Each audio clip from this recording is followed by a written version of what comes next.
Hello, everyone. Welcome back to Monday Night Pod. My name is Jacobowitz. I'm here with my tag team partner, Adam Welby. Ayo. This is the podcast all about the Monday Night Wars, all about the battles between WWF Raw and WCW Nitro. Each and every single week, we go back in time and we re-review when Raw went head-to-head with Nitro. Because at the end of the day, we want to figure out who really should have won the Monday Night Wars. Adam, why should people listen to what we have to say, though? Well, there's so many reasons to listen to what we have to say. It's so exciting to be on Monday Night Pod today because not only are we getting into 1997 finally, we are in the depths of the Monday Night Wars here. It's great. I think this show's going to have an extra different kind of energy today because Adam's show beer for the day today is a beer he's been looking for about 2 years. A little... Oh, it's here. Wow. Beer for the working man. A little Broken Skull IPA. Wow. Where did you get it? Ooh, I like that. Got it at a liquor store in Ridgefield, Connecticut. I was not able to find one in New York. I was not able to find one in New Jersey, but I found one in Connecticut, and I got me some Broken Skull IPA here. So a swig of beer for the working man, and that's good because we're gonna talk Stone Cold today. We're gonna talk the Wars. It's gonna be great. I'm excited, and I think the pothead should be excited too. All of those are good reasons. Also, both used to work in WWE, both used to work in WWE Tape Library. Our jobs are to watch all of wrestling. Now, Adam, last week we did a little award show. It was all about the best and worst of 1996. We called it the potties. We gave it a lot of awards. 97. The best and worst? No, the best and worst of 1996. Adam. Oh wait, yes, we're in 97. Oh my God. Concentrate. What happens when you're getting a little Adam, on the IPAs? Hold on. Somebody actually accepted their award. Did I have to pay them to do this? Maybe. But it is by far the biggest guest we have ever had on our channel. Oh, well, sorry, Austin Gunn. I love you. We love you. But this is the biggest one. Would you like to, well, should I just play it for you? So I got this a week ago. I've not sent this to Adam. I wanted to hold it as a secret surprise. Are you ready? I am thrilled and excited, and I'm buckling up here. What do we got? So I'm sharing the screen. Hopefully you guys hear it. Hopefully you guys see it if you're watching on YouTube. And okay, Adam, here you go. We will play it. Hello, this is Mick Foley, the hardcore legend. I have just learned of the prestigious award from Monday Night Pod, all about the Monday Night Wars. So the Pod Boys, they've just awarded something incredibly special. The debut of the year going back to 1996 and feud of the year with The Undertaker. And they asked me, could I do a video accepting these awards? And unfortunately, I can't because I'm not actually the guy who did these things. So instead, I think it'd be far more appropriate if I let the man who did the work accept this award that he so richly deserved. Okay, he'll be right here. Oh, no way. Hello. I bet you think you know who this is. I think you know what I'm thinking. You're thinking this is Mankind, but it's not, because I don't even own the rights to my own name. So for tonight, I am simply man in a Mankind mask, humbly accepting the award for best debut as Mankind and for feud of the year with The Undertaker. Good luck getting The Undertaker to accept this award. I'll do it on his behalf. He put me on the map, and I'll forever be thankful for that. But I pushed him to bring out something new in himself. So I guess it worked out for both of us. Thank you very much for this award. I accept it very humbly. And I ask you, from the bottom of my heart, have a nice day. Wow. Goodness gracious. That was, my expectations were low because I always keep them low. And my goodness, were they blown out of the water. That was the one and only, well, it was a man accepting on behalf of Mankind in a Mankind mask, accepting his potties for 1996 debut of the year and feud of the year. Yep. Wow. That was something special. Oh my God. I did not ask for all that. That was all Mick. And I have to say, like, so obviously, yes, I paid for it. I went into Cameo. It was not that expensive for what I got. Honestly, this is a big cheapo plug for Mick on Cameo. He did it that day. He literally texted me. He was like, "Hey, I'm at an airport. Could this wait?" I'm like, "Dude, like, there's no rush. Do whatever." And he like got home at midnight and shot it for us. So yes, big shout out to you, Mick Foley. Wow. Not Mankind, Cactus Jack, whatever you want to call him. Yeah, whatever he owns properly. That was amazing. Oh my gosh. When we started on this humble journey over a year ago, getting into the Monday Night Wars, little did I ever expect that we'd get to the point that Mick Foley himself was accepting podcast awards through us. And my goodness, this is where we've come, and it's all because of the podheads and all because of Cameo. And the hometown crowd. I'm getting the cheap plug in here. Internet, you did it right here on the internet. And wow, goodness gracious. I don't know how we are going to top that, but I think the podhead should stick around for this episode to see if we somehow can swig a beer for the working man on that one. Goodness gracious. There it is. All right, well, yeah, we get started. Sure. Yeah. I mean, how do we transition out of that? But here we go. We're going to try. Machine. That's what we do. Let's do it. We're going to January 6, 1997, as we spoke about the first episodes of Monday Wars in 1997. This is episode 192 of Raw. They are once again taped from the Knickerbocker Arena in Albany, New York. Open up a little Vader promo. He's talking about facing Bret Hart tonight. Intensity, Adam. And then we see clips from the debut of Shotgun Saturday Night this past weekend. We'll see a lot more of that in the episode. Show open and right into the first match. It is Owen Hart with Clarence Mason versus, what a transition right here, Adam. The one and only Mankind, our two-time award-winning potty person with Paul Bearer. Potty recipient. This match goes 7 minutes. So they say it's a tough man competition. I kept thinking that was just them talking, but I guess they sort of meant hardcore match because throughout the match, there are a ton of moments where there should have been disqualifications. Owen nails Mankind with his Slammy Award right in front of the ref, no DQ. Slaps him with the belt, no DQ. Mankind nails Owen with like one of the soda tub things, no DQ. So Owen comes off the top rope right into the mandible claw. He's able to get out of it with a sweet enziguri though. Owen then misses in the corner and runs right into the turnbuckle, allowing Mankind to hit a pile driver for the win. Yeah, this was a really actually banger of a match. And I'm not just saying that because Mick Foley just graced us with his presence on Monday Night Pod. This was a very like move for move, like counter for counter.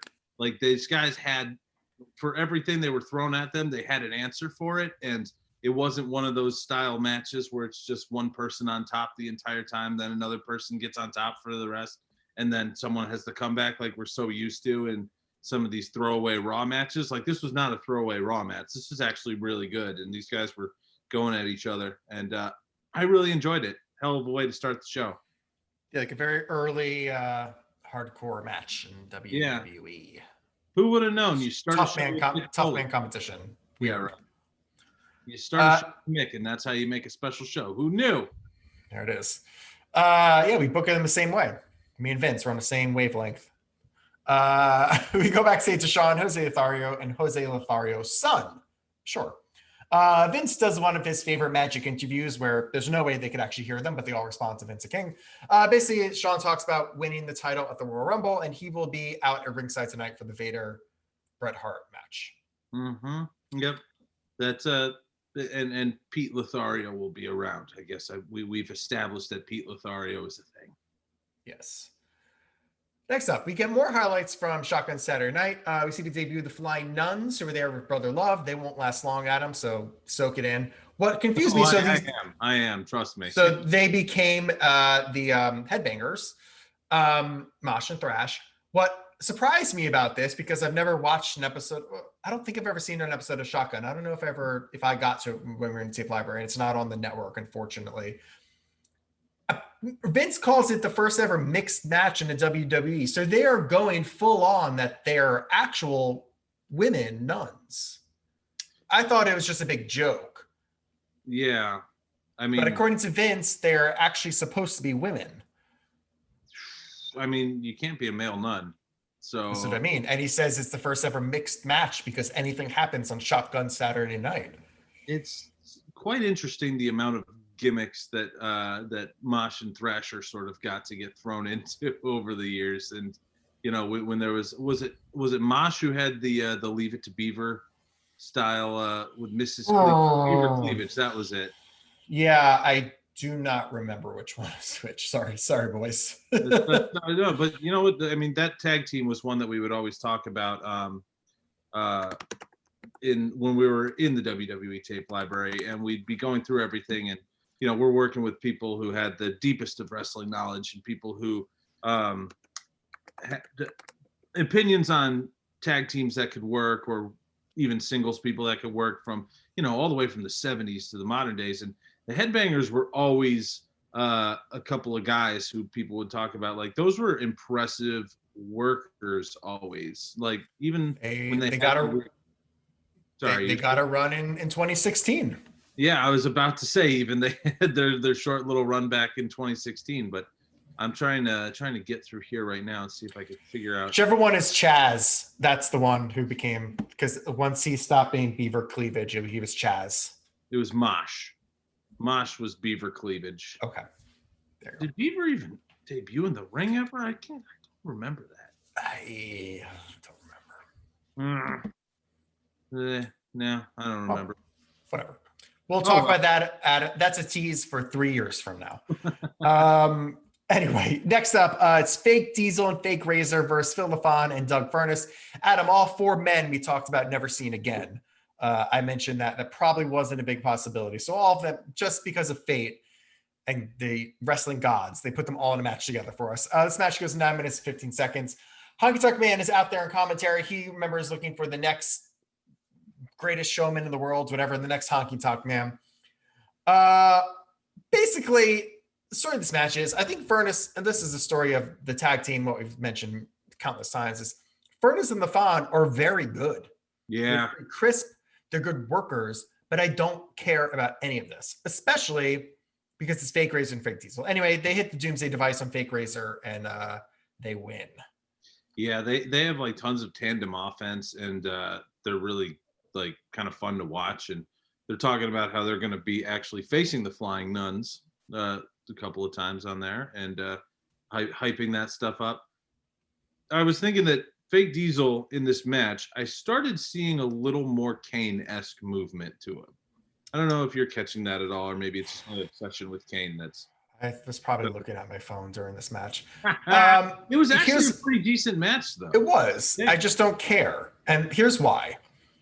We talked about this when Diesel and Razor first came up, and this idea of like, were they supposed to be taken seriously as replacements or not?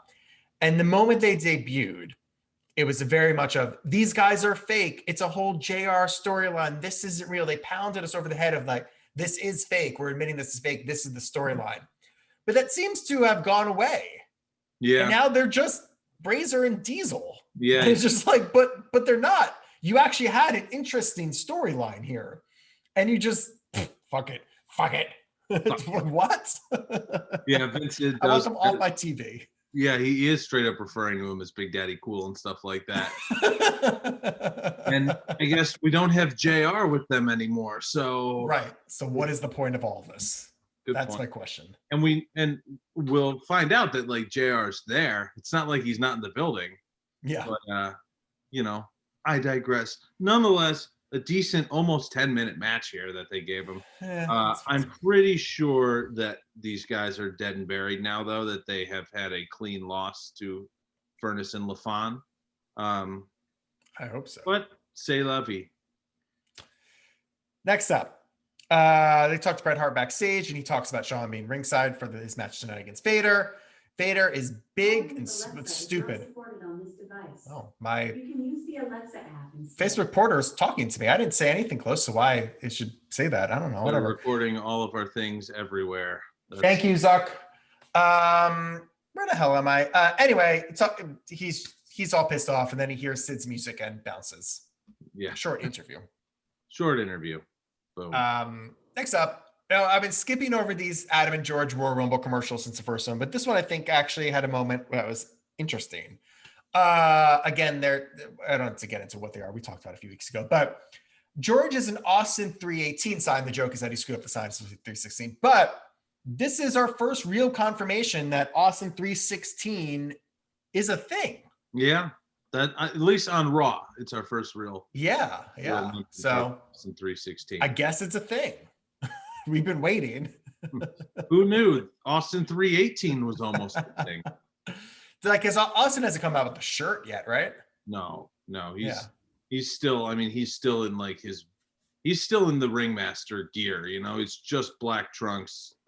It's always black trunks. No, but like his trunks, like sometimes didn't they have like a logo on them or something? Once he had the one. Yeah. But he doesn't. You know, he's barely rocking the vest or anything yet. You know, it's not fully there. No. But yeah, you're right. This is our first time really getting that on Raw. So Austin 316 says, "I just drank your beer." There you go. Next up, Jim Ross is in the ring and interviews our WWF champion Sid. Sid is quiet, yelling, of course. He says that he was born the man, and Shawn can't claim that.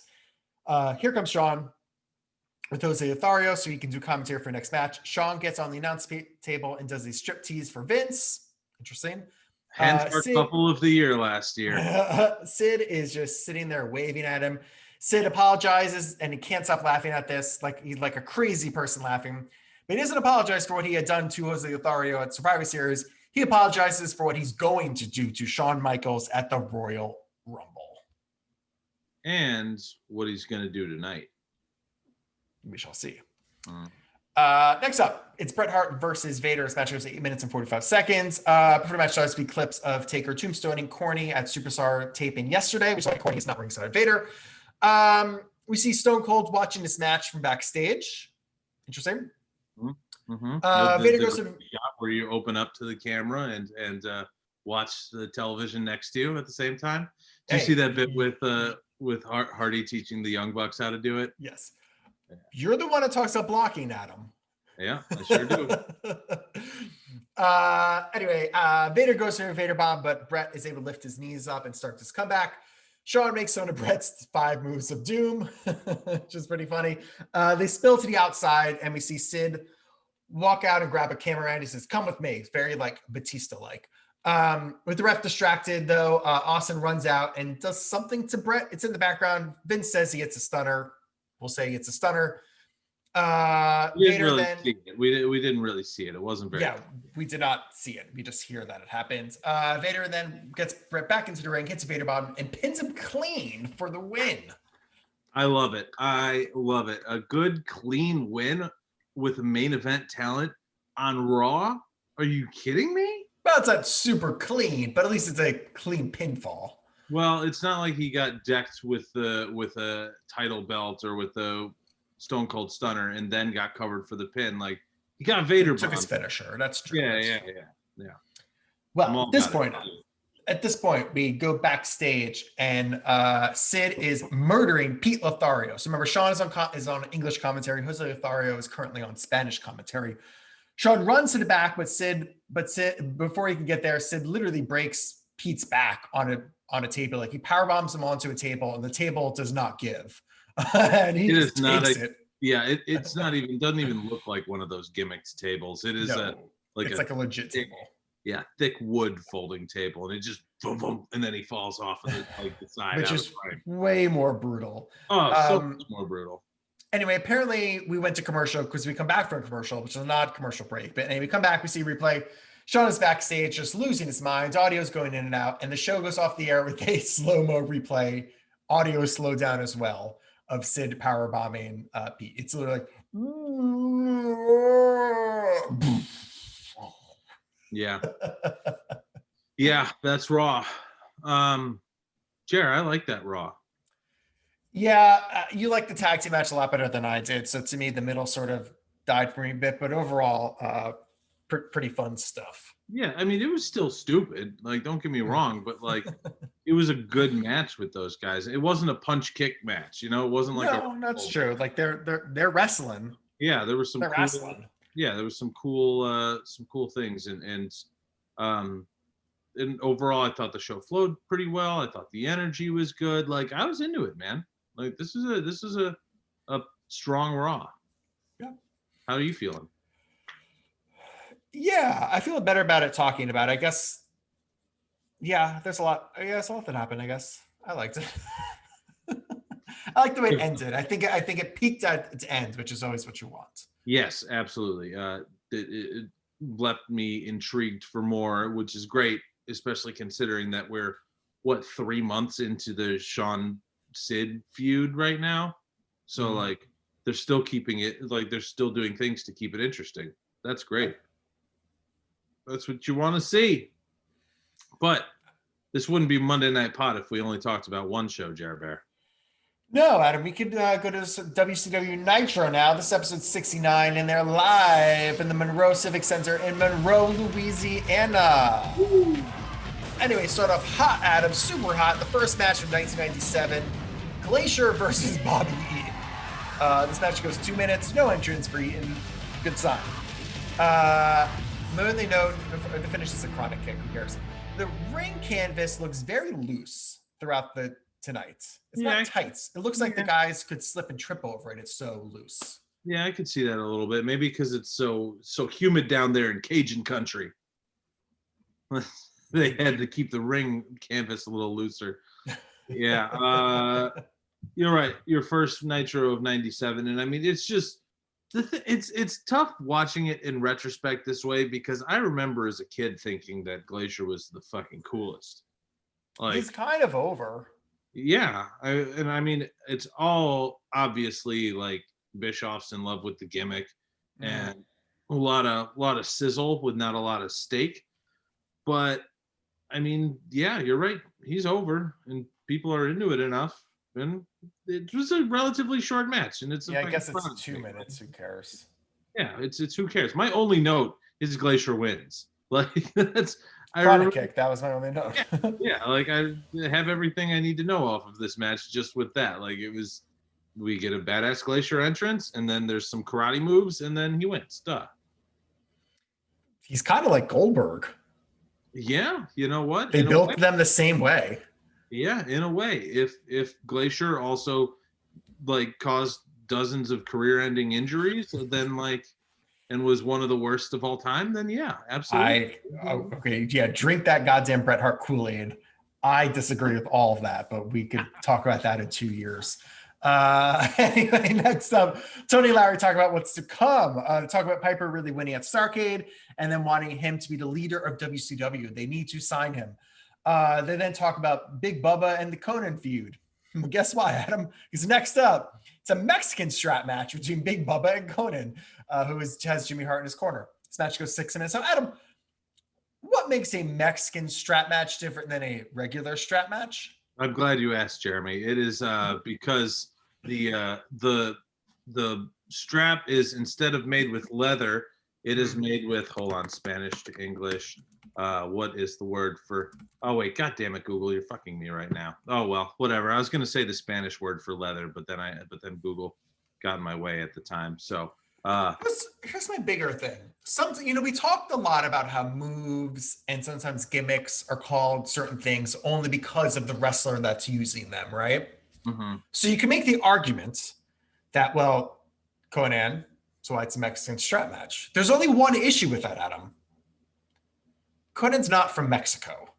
So he wrestled in Mexico. He has a history in Mexico, but he's not Mexican. So nobody in his match is Mexican. And there's nothing about this that is any different than a strap match. Whatever happened to the Mexican Heavyweight Championship? Is Conan not the Mexican Heavyweight Champion? Well, it was the AAA Championship. He probably just lost it. Right? I guess so. I can look it up here. For the record, what's sad? Never mind. Okay, I got some dates mixed up. Yep. I was just gonna say, for the record, for everyone listening, when you say he's not Mexican, he's born in Cuba. Just so we get it all out there in case anybody doesn't know. Let's see. Anyway, they do strap stuff to each other, and guess what? The same finish we saw last week is the finish of this week. Conan tags all three of the ring posts basically the same. Tags all three, starts fighting with Big Bubba again. Big Bubba fucking punches him and he falls into the fourth turnbuckle, giving him the win accidentally for the second week in a row. There it is. Let's see. During his reign in WCW in 1996, Conan continued to defend his IWAS and AAA heavyweight championships in Mexico, which were billed as the Mexican heavyweight title whenever he wore it in WCW. So I am not sure, based on Wikipedia, when he lost those titles, but regardless, who cares? This match was weird because it's a strap match, as we've discussed. They're kind of just, their endings are kind of stupid, right? Like, it's just hard to like make it that interesting, to touch the four corners kind of thing, and every finish to it is kind of stupid. But also, like, these matches should kind of be blood feuds, like the dog collar match was a couple weeks back between Cody. I mean, they tried to build it up like it was. They did, but why? But then it's just the second match in hour number one, right? Like, if you're trying to sell this thing, it's like your blood feud special match, then start the show off with this. You know what I mean? Like, this is a special attraction. Make it feel like that. And nothing about this felt special. I thought it was interesting that Conan didn't come out to the Dungeon of Doom theme song, but that's probably just because we know WCW is terrible at theme songs. And nobody came out to the Dungeon of Doom theme song this week. Maybe it's dead. No, Taskmaster did. Yeah, well, but that's his music. But I mean, Hugh Morris got new music also. Yeah, that's true. That's true too. Ooh, maybe you were onto something that we didn't realize at the moment. What about Meng when he came out? Okay, you know what? We'll get to it. Why spoil the show? I don't remember that answer, so it doesn't matter. Next up, Mean Gene interviews. Oh, here it is. Kevin Sullivan. Kevin Sullivan freaks when Mean Gene says that he has a new videotape to show him. He says that he's like, why show this to me? Gene says that they should only be against an NWO. Kevin, like, have your priorities together. Sullivan says that this is just started. It's not checkmate, as Benoit mentioned last week. Gene says that the video is not who you think it is, Kevin. It is not Benoit and Nancy. Kevin Sullivan looks nervous and just walks away. Which is odd. Mean Gene at that point could have just played the video. He had it queued up, but we just leave it. We just leave it be for some reason. Gotta get to those 1-800-COLLECT commercials. Yeah. Well, next up. We come back from commercial break, and guess what? Mean Gene is still here. This time he's on the entranceway, though. He bears out the 4 horsemen. A lot is going to happen. Take a deep breath. Here we go. 4 horsemen minus Benoit and Woman. Arn says he doesn't want to step on anyone's toes, but has no clue where Benoit and Woman are. Flair says that Benoit is working her out as we speak. Wink, wink. Deborah, who gets more heat than almost anyone else on the show besides NWO, basically calls Woman ugly and fat. This brings out Jeff Jarrett, and he asks Flair if he could be a part-time horseman, if he wants a part-time horseman or a full-time horseman, trying to say he should take Benoit's place. Arn jumps in and says that Jeff isn't, and he better, because he's a crybaby, and horsemen they don't play the victim card. You know what I mean? Yeah. Jeff says Arn's played second fiddle to Rick his entire career, and he didn't come here to talk to the horse's rear. At this point, Arn Anderson starts beating the shit out of him. They fight, and roll into the ring. At this point, it's a match. Why? I don't fucking know, but the ring bells and the bell rings, and it's Arn versus Jeff. I'll tell you why, Jared, because Jeff Jarrett is in his ring gear. Meanwhile, Arn is in full-blown just t-shirt and denim jeans with like dress shoes on. He is not at all dressed to wrestle. But yes, you're right. For some reason, the bell rung. I guess a ref was there? The ref was there. I don't know why that's how matches are, but who cares? Anyway, the two of them start slugging away at each other, continue slugging away at each other, sorry. Jeff hits a swinging neck breaker and puts his feet on the ropes and actually pins Arn for the win. And now everybody is upset with each other. Flair's yelling, Deborah's yelling. Flair gets in Deborah's face and even grabs her arm. Mongo starts screaming at him. Flair then, everyone calms down for a second. Flair says, if Mongo says he's okay, then he's okay with them. Mongo says yes. Flair shakes Jeff's hands. They strut a little bit, but Arn's not so sure about this. I'm intrigued, and we're following what Mongo had to say about it. So that is only gonna get to positive things. I like it. It's odd, but it's good storyline. Oh, shocking. The Four Horsemen having a good storyline. I mean, come on. Next up, TV championship match. We've been told that it's going to be DDP versus Steven Regal. DDP's music hits, but no DDP. So Steven Regal comes out to new classical music.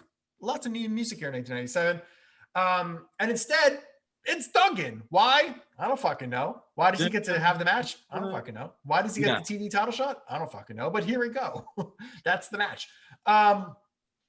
Jim Duggan versus Steven Regal. This match goes 10 minutes. It's for the WCW Television Championship. Right as the match starts, Nash, Bischoff, and Syxx come out to take over the announcer's desk. Bye-bye. They're in commentary for the rest of the match. Syxx has the U.S. title with him, but he's not the U.S. champion. Basically, in the match, there's lots of stalling as Regal bails and hear USA chants. The match is really about NWO putting over the pay-per-view. Sold out. Sold out. Yes, the first ever NWO pay-per-view. They say that DDP isn't here because he actually is at dinner with Scott Hall. They talk about the Miss NWO contest for Sold Out. Syxx says no fat chicks. Nash says he likes fat chicks. And guess what, Adam? Spoiler alert, it's a lot of fat chicks. Anyway, Duggan nails Regal with the taped fist. We hear the bell ring. We imagine, wow, Duggan is finally DQ'd for doing something illegal. No, time limit draw, 10 minutes. The match is over. So Duggan just picks up a goddamn giant WCW flag and waves it around the ring as if he won, as if that matters. I don't know. It is a huge WCW flag. We've seen him wave Old Glory. This thing is twice the size of Old Glory. And I was watching it and I was wondering where that flag is today. Like somewhere it has to still exist. It was so giant. Who has a fucking 11 by 9 foot WCW flag somewhere in a basement right now? I want to know. I hope it's at the warehouse. I don't know.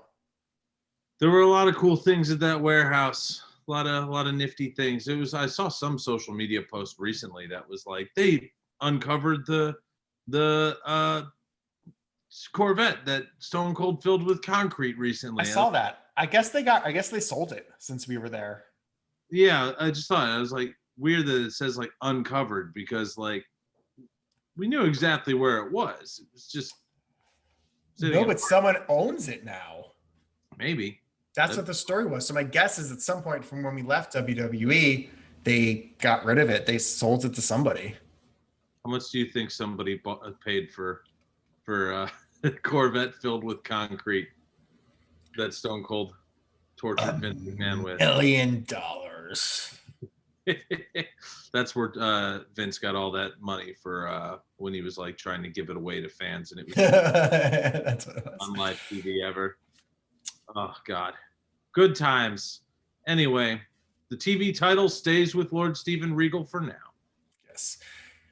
Next up, we come back. Tony and Larry are back on the announcer's desk, and it's time for Hugh Morris versus Jim Powers. As I mentioned before, Hugh Morris has new, even more generic music than most. This match goes 1 minute and 45 seconds. No laughing matter ends it. Wow. Yeah, if you, I said if you blink, this match is over. I don't know why. I don't know why they need to bury Jim Powers because he's like he sucks at him. He's huge though. He's like such a giant dude, and like they made it that it's not impressive when anyone beats him now. That's the thing. Yeah, because he's a jobber. This is job. I guess. Sure. Hour 2, Adam. Tony, Tenay, and Bobby are here. First matchup is Psychosis versus Rey Mysterio Jr. So that's goes 6 minutes 45 seconds. Yeah, I mean, so they start going boop, boop, boop, boop, back and forth really quickly. He tosses Rey right over the top rope. No DQ this week, Adam. Cool. Literally throws him right over the top rope. I'm still very confused by the DQ rule. Anyway, then Psychosis goes to do something, but of course botches and falls to the floor. During the match, he finds out that Ultimo lost the 8 other championship belts, the J Cup, so he's just the WCW Cruiserweight Champion as of now. That's a terrible day, man. Losing 8 belts at once. That's a tough day. I know. Lots of back and forth, lots of Ray being fast, Sycho Sid trying to overpower him. At the end, Ray hits a springboard Rana right into the pin for the win.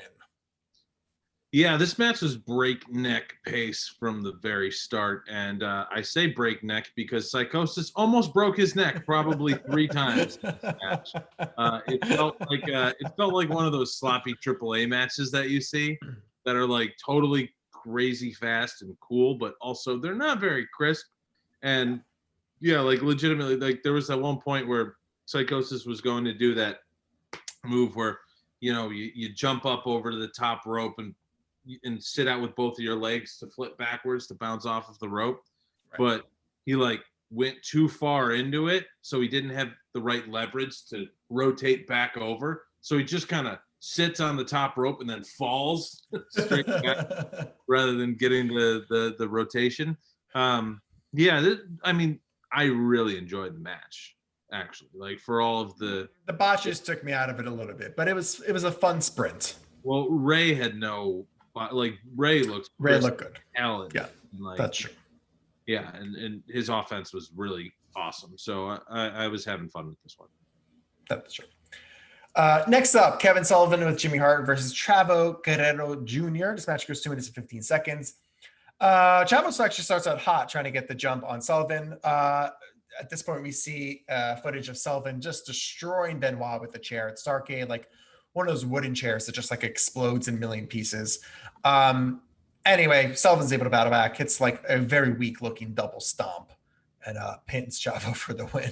Yeah, I was thinking about this watching the match, and the thing with Sullivan is he feels like a wrestler out of like who's in the wrong era, right? Like, and there's so much obviously that you can learn and adapt and take from the past, and that you can learn from workers before. We've seen people do it to varying degrees of success. Obviously, you have somebody today like FTR who tries to like kind of pick out the best of the past and bring it to a more modern day thing.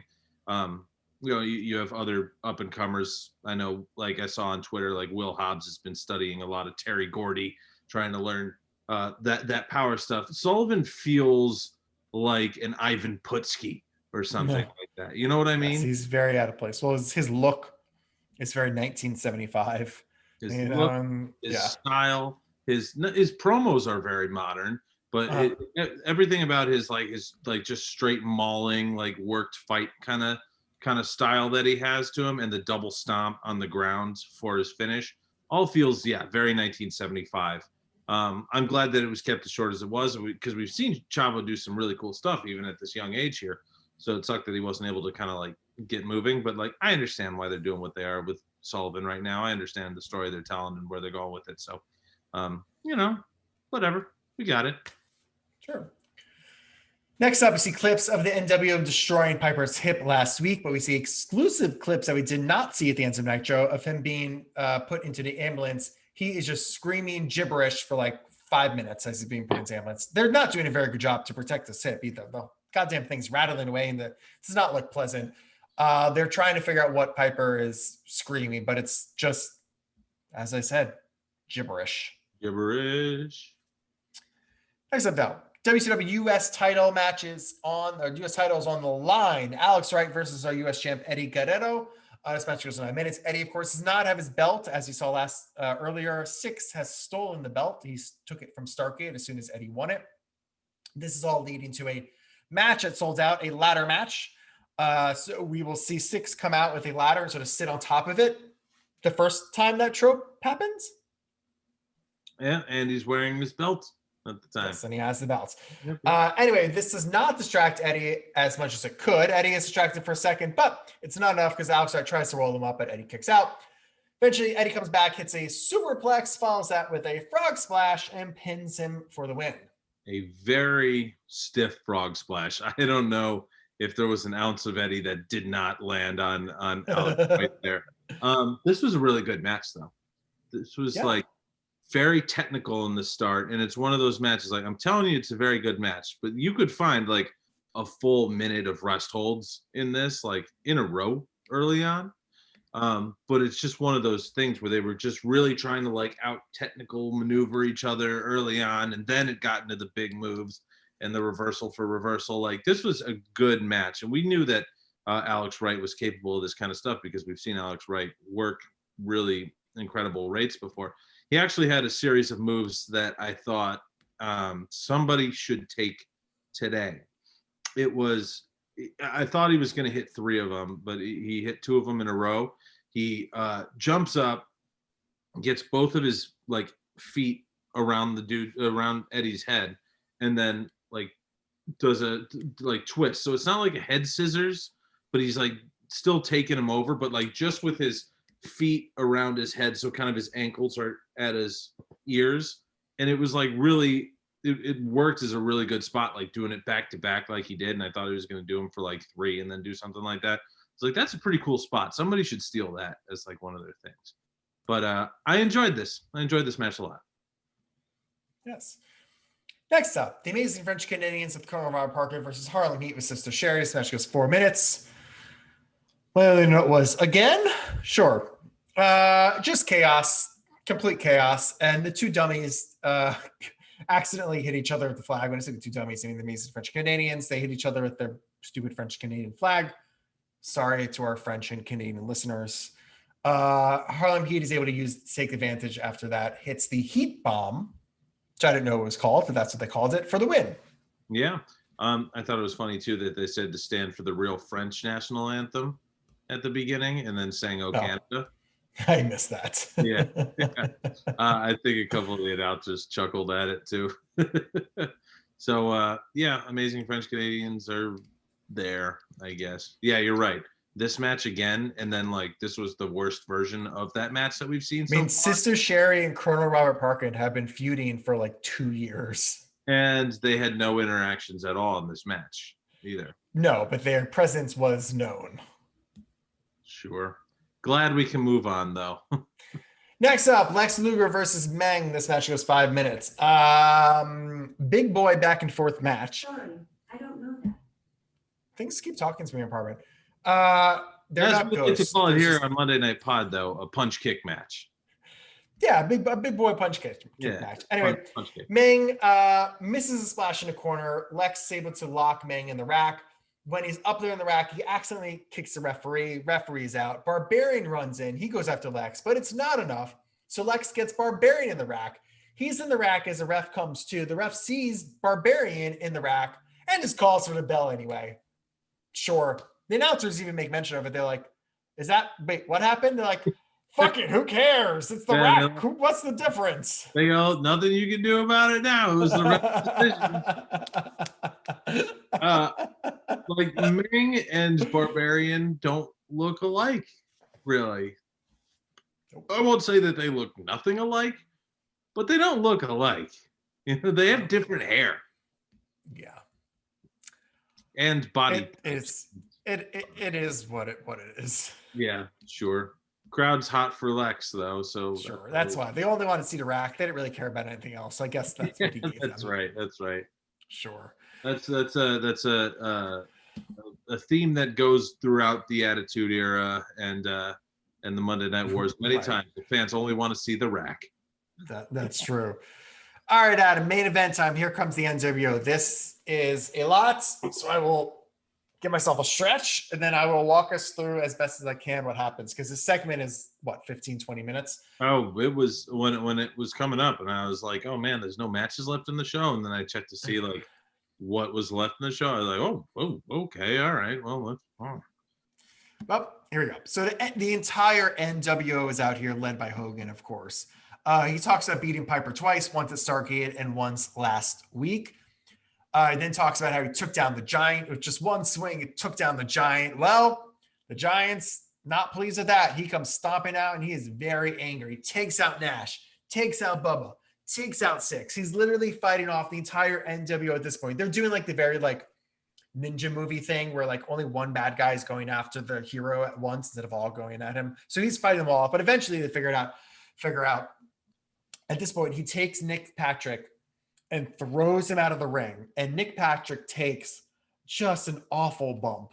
Like usually when you have a guy that's not a worker or even a worker, take a bump where you're thrown out of the ring. He's thrown into like 20 guys to carry him, which it's the NWO. There's enough guys to do that. That's not what happens. Giant picks him up, throws him full force onto one guy who does not catch Nick Patrick, and he just fucking falls. And it is. I think it was like Scott Norton or Big Bubba or somebody out there who was supposed to catch him. How do you catch a 250-pound man being thrown at you by giants? Yeah. He was like tossed. He was thrown. Yeah, he was thrown, and he was held up as high as he could be gorilla pressed. And I was watching it. I was like, oh shit. And then and you see like he took the fall on his hip too, and you can see his reaction afterwards. Brutal. Anyway, so at this point the ring is cleared except for Hogan and Giant, and they face off and start fighting. Eric jumps on Giant's back, try to fight him off. Giant does not like this, so he goes after Eric. Hogan is able to then nail Giant with the steel chair as the entire NWO jumps back in, and they destroy Giant, just beating the shit out of him. He's totally taken out. Eric even gets his licks on him, goes in, gives him a nice kick to the head. So now they are on cloud 9. They come over to the announcer's desk. They get rid of the announcers. They get on. They start singing, "We are the champion." It's all NWO. But at this point, Sting comes out. Now he walks to the ring. The NWO on commentary are like, yeah, he's here to destroy the Giant. Thank you, Sting. We knew it. Sting gets into the ring. Giant is still laying there dead. He starts whispering stuff into the Giant's ear. They're still convinced that he's part of NWO. Sting does not look happy at Giant as he's whispering to her, but then he points the bat at the NWO and drops it next to Giant and leaves. NWO still takes this as a good sign. Sure. At this point, they send Vincent into the ring so he can get his licks in on Giant, which is actually pretty funny. He gets in there and he's like, is he alive? Like he's poking him with a bat and stuff, seeing if he's dead. He's like, yeah. So of course he gets on top of him, puts his hands up, does like the pose. At that point, the Giant awakens and just chokeslams the shit out of Vincent. Vincent does not help Giant at all. You could tell Giant goes to lift him up. Vincent is just fucking dead weight. So Giant's like, oh no, you don't, motherfucker. And just powers him up, chokeslam to hell. Idiots. NWO runs out at this point, but remember Giant has his bat. So Giant is able to fend off the entire NWO as the fans chant, "We want Sting."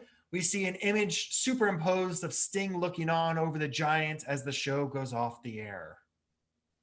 That chokeslam was one of the best chokeslams I think I've ever seen, by the way. Yeah, because Vincent didn't get up, so Giant's like, oh, fuck you, dude. Yeah, but he got him up, and he held him up, and he walked around with him up, and then he ran with him up and put him down. That was fucking awesome. What a great way to end the show with energy. Like, we talked about it a little bit last week, We talked about it a good amount 2 weeks ago, actually, because last week was the 1996 bodies.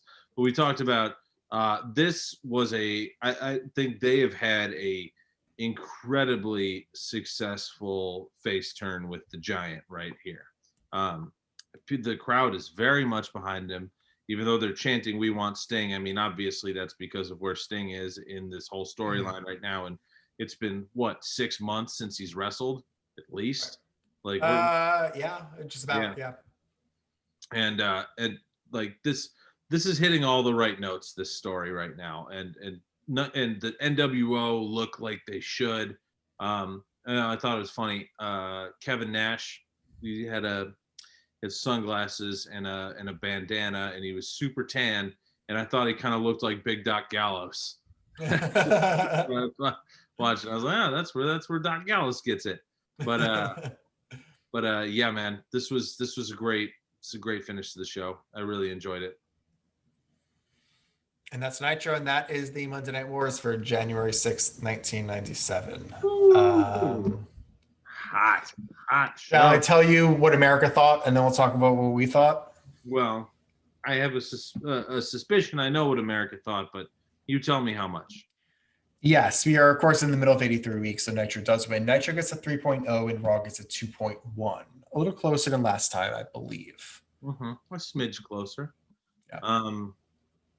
And I understand, like, there's hot angles going on Nitro and everything like that. And like we said, this Giant face turn is a pretty successful property at the moment. I am having a little bit of trouble trying to decide between these two shows, though, and which I think was the better show. I agree. I kind of want to lean towards Nitro, though. Yeah? Talk to me. I just think, I mean, usually I hate that it's 2 hours, but the fact that it's 2 hours, they did have a lot more going on. That's true. And I think if you were able to break up the shows for what you enjoyed and what you didn't, I mean, you really, I was finding the positives in the fake Diesel and Razor match with Furnace and LaFon, but like, you're right. Like that, who cares? Right. And that's right. That's one of your 3 matches. And it was a long who cares too. It was 10 minutes. As opposed to the matches on Nitro that I thought who cares, they were kept pretty short. Yeah, that's 1/3 of your matches. Even though like Bret versus Vader was really good, and I thought Mankind versus Owen was actually great. There was like enough crazy cool stuff and like kind of memorable stuff on Nitro. A couple of real banger matches, especially Guerrero and Alex Wright. And you know, I think that Psychosis versus Ray is something that people can really enjoy if they went and watched it. And then the whole stuff with the Horsemen. I really like that. I think the storylines on Nitro were really good. Yeah. So I'll agree. So sounds like we're giving this one to Monday Nitro. Yes, to our lovely audience that is keeping track at home, check off Nitro for this week for us because I'm not keeping track of it. So I really hope that you guys are. There it is. Well, Adam, any final thoughts then? You know, man, I'm my final thoughts. I'm enjoying both of these shows right now. I'm glad to actually have enjoyed Raw as much as I did because, you know, there's some times where I'm just watching Raw and I feel like, oh man, they're just phoning it in. They're still not acting like WCW is even a thing that they need to worry about, something that like WWE has been famously pig-headed about. I mean, that sort of was their attitude going into what's the Wednesday Night Wars right now. And, you know, obviously they're stepping their game up. We've got, as we record this show, we've got Halloween Havoc coming up as a gimmick show for them and everything. But, and they're actually building towards things and kind of bringing a lot more of their A game. But like early on, you remember it was just another one of those, we'll just put our third brand here just to get in the way. Who cares? We can just exist and still be exactly what we were and not put any extra effort in. But like now, in both the Monday Night Wars of 1997 and in the Wednesday Night Wars, you can see that there's a lot more effort going into it. There's a lot more moves to do something original and something interesting. So I'm digging it, brother. I'm into it. I will give a plug here to get people to wet their palate for 1997.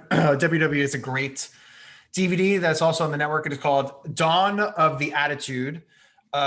Basically, it is wonderful. It is hosted by my favorite, Renee Young. She sits down for a roundtable discussion. I wrote down the names. Who? Renee Young. Is that a person anymore? I didn't think that. She was on SmackDown this week, Adam. Wasn't she Renee Pacqua or whatever the hell? On SmackDown this week? Yeah, I don't know. She's back hosting a pre-show. Anyway, she sits down with Shawn Michaels, Mick Foley, Ron Simmons, The Godfather, and your favorite Adam Kane, and they go over 1997. It is wonderful. You should absolutely check that out. One of my favorite things they've actually ever produced. That actually sounds awesome. I have never seen that, so I will. It is on the network. Who'd you say it's with? The Godfather?